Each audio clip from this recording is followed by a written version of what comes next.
السلام علیکم میرے پیارے دوستو۔ رسول اللہ صلی اللہ علیہ وسلم کے صحابی علی بن ابی طالب اور عیسائی جنگجو کی واقعہ۔ رسول اللہ صلی اللہ علیہ وسلم کے دور میں عمر بن حضرمی نامی ایک عیسائی جنگجو اپنے چچا کی موت کا بدلہ لینے مدینہ آیا۔ اس نے ذمہ دار شخص کو قتل کرنے کا تہیہ کر رکھا تھا، جو رسول اللہ صلی اللہ علیہ وسلم کے چچا زاد بھائی اور ساتھی علی بن ابی طالب تھا۔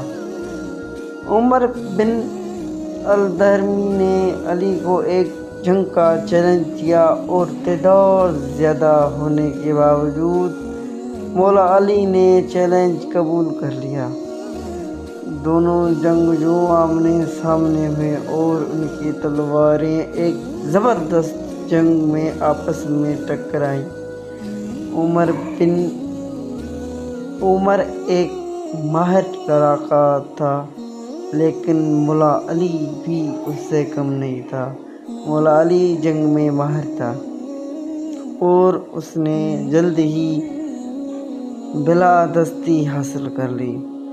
جیسے ہی عمر آخری ضرب لگانے ہی والے تھے، علی نے تلوار کو اس کے ہاتھ سے چھین لیا اور اسے دھکیل دیا زمین پہ۔ مولا علی نے اسے قتل کرنے کے بجائے عمر کو معاف کر دیا اور انہیں اسلام کی دعوت دی۔ میرے پیارے دوستو، میرے اس ویڈیو کو شیئر کرنا، لائک کرنا، سبسکرائب کرنا، جس سے کہ میرا نیا ویڈیو آپ کے پاس روزانہ آ سکے۔ شکریہ میرے دوستو۔